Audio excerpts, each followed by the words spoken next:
Welcome back everyone. This is just a really quick Final Cut tip and it's to do with working off external hard drives like this. All my work is on external hard drives. None of it is on the laptop itself. And you might notice, yes, that little bit of fluffiness that's on my laptop there. That's because I get these drives and I stick them on like that and I have the cable that comes into my drive and I take that with me to work. I do this for a couple of reasons. One is I have a laptop which I work on quite often, to be fair, because I like it. It's portable, I can take it anywhere with me, and I can chill and relax and work. And the other is that I have a big 27-inch Mac desktop that I work with at the studio, and I want to be able to transfer files really easy. So the best way of doing it is to work off external hard drives. Now this is a Samsung T5, so it's not the latest, I think T7 or T8, I don't know. But these are superb. The SSDs, yes, I did used to work off normal drives, physical drives rather than SSDs. But unfortunately, as time's gone on, I now do 4K footage, I now do multicam, and I'm not getting the throughput that I need to off those drives to work, basically. They're okay for single track, they're okay for 1080, no problems with that at all. But when I was getting to 4K, well, I wasn't getting what I wanted. So I did invest in the Samsung T5s. Great little drive, superb, works really well. But I put everything on there, and there's an extra benefit to that as well.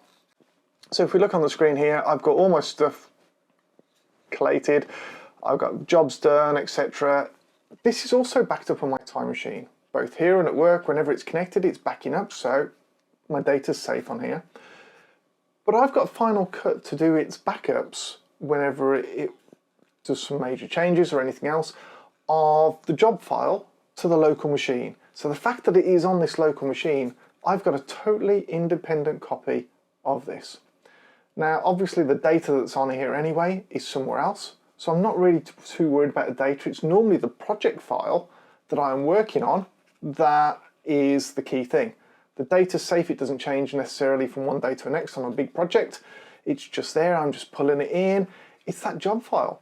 That's huge. And the fact that I'm backing it up to a different drive, if this failed while I was working, I would have one from a few hours before on my laptop, and I've lost a few hours work rather than days of work.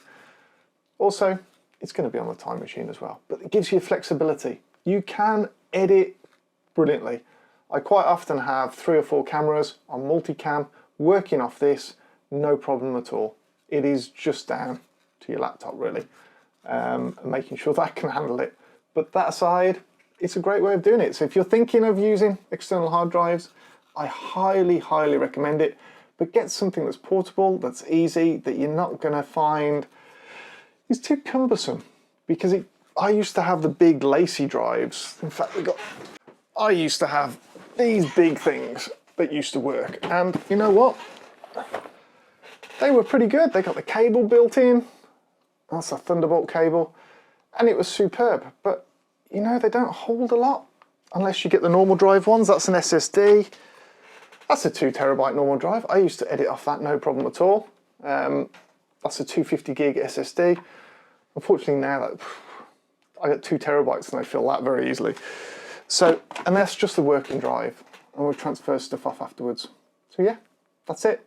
Just thought I'd explain that to you. If you're wondering about working off external drives, I think it's brilliant. I would never work locally on a drive because I want the flexibility of being able to switch as a pass. Hope that helps. Look forward to seeing you on the next one.